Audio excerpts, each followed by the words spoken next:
So, welcome to Buddha Bit number 3 for the 5 steps of Bodhicitta from Manjurshri, or step number 4 in the series of Buddha Bits Bodhicitta. Okay, at this point now, so we have the foundation. Everybody wants happiness. Nobody likes to suffer. We're all equal in that, and that gives us what's called the great equanimity, that we're all the same. And if we appreciate somebody else's activities, we just understand they're just trying to be happy. Some people are skillful, and some people are not so skillful.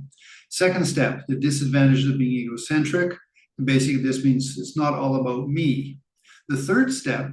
Now, it is often called cherishing others more than yourself, but I personally don't like that because it's like a demand, like you must do that. No, the way I look at it is interdependence. Like, thank you to my mother and my father, I got a body. Thank you to Mother Earth and water and food that I have health and I can eat food every day. Thank you. I'm interdependent. Thank you to my mom and dad first for teaching me language and then helping me have some social skills. And then later, of course, thank you to my teachers. I mean, maybe not all teachers were good, but thank you for the ones that gave me better intelligence and stuff. Then finally, thank you to, for example, people in my life that I have an emotional relationship with, the people that I fall in love with or care about, because of that, I feel love. There's sort of you could say a joke that's not like you're walking down the sidewalk and suddenly you're hit with a bolt of love, I'm in love. No, you meet somebody, you get to know them. Of course, you project on them what you think they are, and then later you find out what they really are. But still, your feelings of love, you need somebody.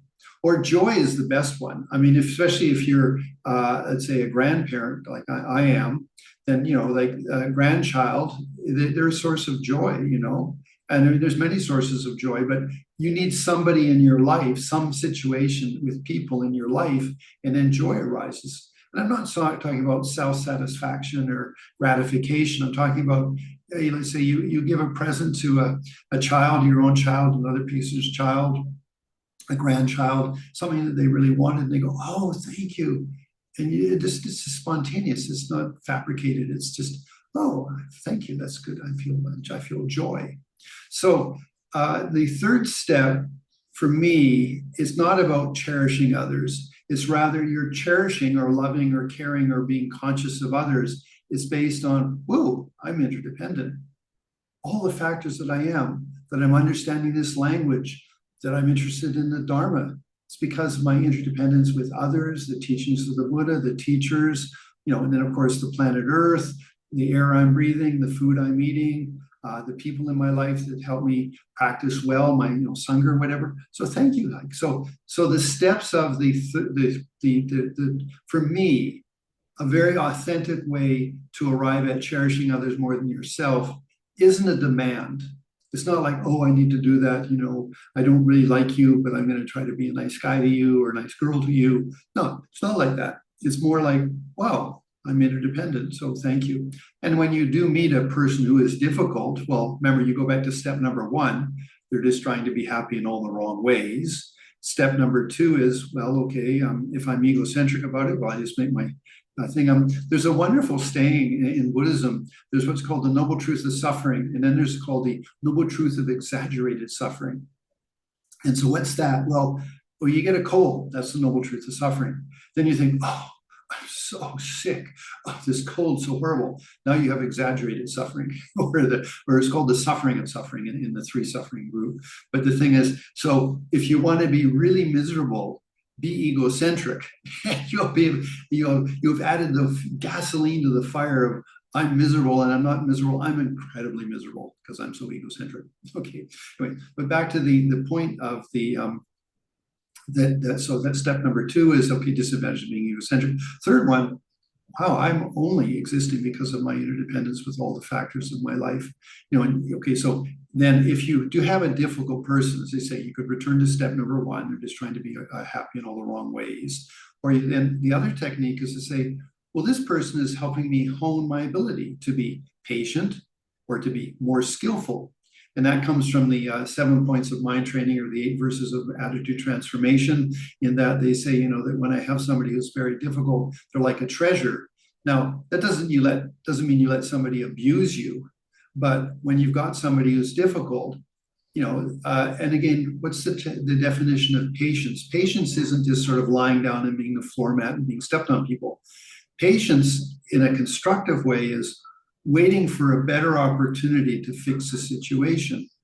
So you can sit there and you say, oh, this situation is really complicated, but okay, I'm going to wait till I have a better opportunity to do something, skillful means or whatever. And that gives you a much better context of patience. It's not like, oh, I have to bear this horrible situation. That's again comes back to sort of, oh, poor me. Whereas if you're looking at the other person, again, you can say, whoa, this person's really complicated. They're only trying to be happy in all the wrong ways. That takes you off being defensive because you think, whoa, this person's got lots of suffering.